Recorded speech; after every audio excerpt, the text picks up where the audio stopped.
Most people think mind games mean someone doesn't care. Pulling back, going cold, acting like the whole thing means nothing to them, like you're the only one keeping score while they stay perfectly unaffected. Wrong. That's not how it works. And it never has been, no matter how convincing the performance looks from where you're standing. An avoidant who genuinely doesn't care doesn't need games at all. Indifference is quiet.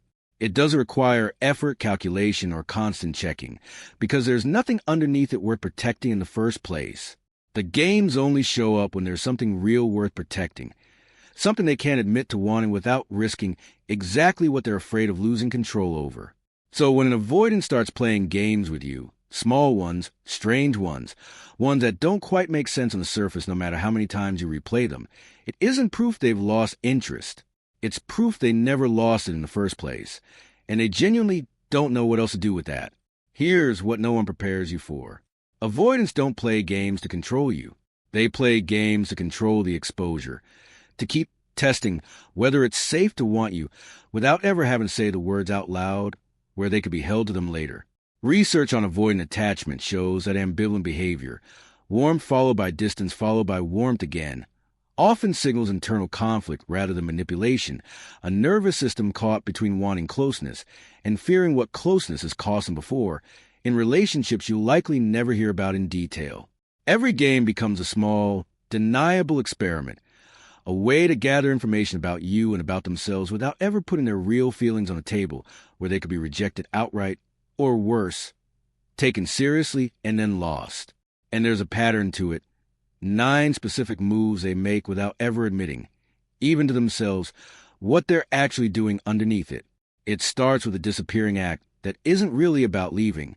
They go quiet right after a moment that felt closer than usual, not because the closeness scared them away, but because it worked. And working is its own kind of threat they weren't prepared for.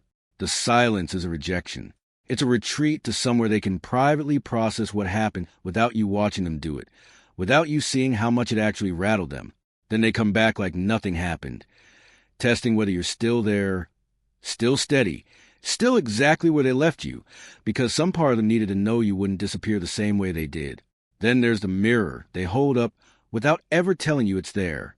If you seem a little distant, they suddenly seem twice as distant, matching your energy before you've even finished expressing it. If you engage warmly, they match that too, sometimes even exceed it for a moment, then pull back almost as fast as they leaned in. This isn't coldness for its own sake, and it isn't random either. It's a nervous system copying your energy back at you to avoid ever being the one who wants more first, because wanting more first is always felt to them like handing someone a weapon they might not know how to use safely. Then there's the ex who gets mentioned at exactly the wrong moment, a name dropped into conversation with no real reason behind it, time close enough to something that felt real between you that it's hard to believe it was a coincidence. They're not trying to make you jealous for sport, and they'd probably deny it if you called out directly.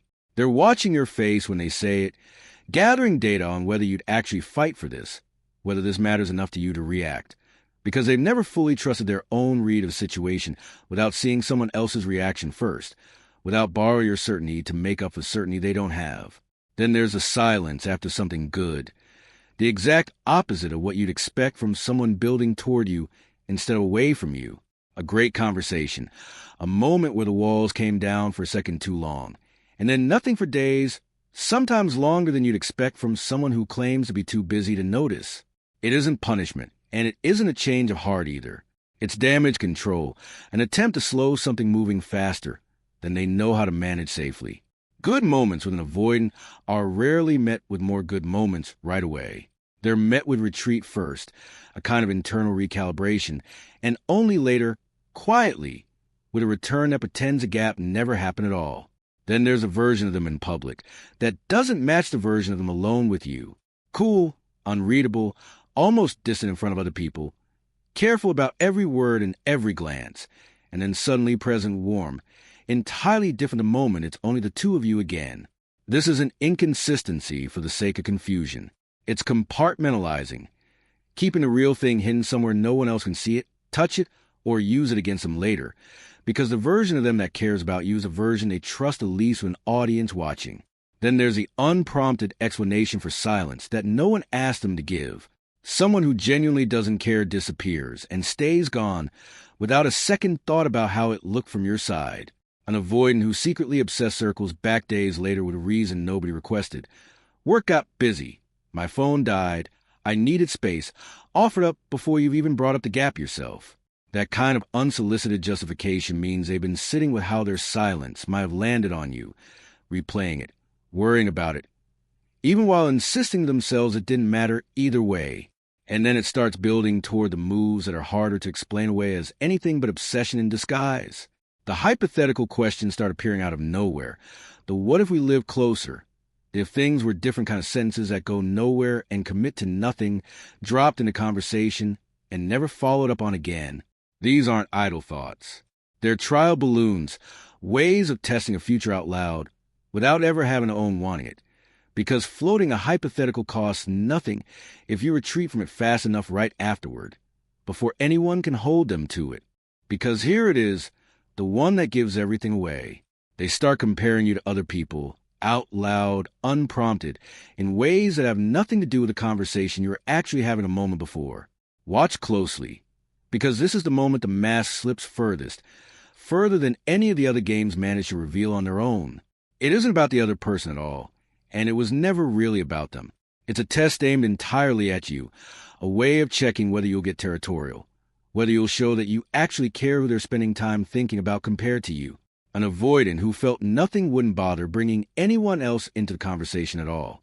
Bringing someone else means you're already the one they're measuring everyone else against quietly, constantly, whether they'd ever say that plainly or not. And the last one is the cruelest and the most telling at the same time, the one that finally proves what all the others were only hinting at. They pull back hardest exactly when you start to genuinely move on, not when you're chasing, not when you're anxious and reaching for reassurance, but the moment your energy actually shifts toward letting go for real. They reappear like clockwork, pulled by something they can't fully name and definitely can't control, no matter how much they'd like to. This isn't coincidence, and it isn't timing either. It's their nervous system registering loss as a real possibility for the first time in a way it can no longer ignore, and react in the only way it knows how, by showing up right when showing up costs them the most and protects them the least. Take a breath, because none of this needs to feel like a puzzle you have to solve alone. If you've noticed one of these games and told yourself you were reading too much into it, you weren't. These patterns aren't random, and they aren't cruelty for its own sake either, even when they feel that way in the moment they're happening to you. An avoidant who truly didn't care wouldn't need to test, wouldn't need to retreat and return on repeat, wouldn't need to measure your reactions as closely or as often, over and over, in ways that cost them something every single time. Games like this take energy, attention, and constant recalibration, none of which a person spends on someone who means nothing to them. What looks like confusion from the outside is often obsession that hasn't yet figured out how to speak plainly, dressed up in behavior that reads as distance to anyone who isn't paying close attention. So let it settle. You don't have to play along with every retreat. And you don't have to prove anything by chasing harder every time they pull back on cue. What you can do is notice the pattern for what it actually is, evidence of something real happening underneath behavior that was never built to announce itself directly or honestly. Either they eventually find the courage to trade the games for something plainer, something closer to the truth, or they don't. And either way, you get to decide how much of your energy that ongoing uncertainty deserves going forward.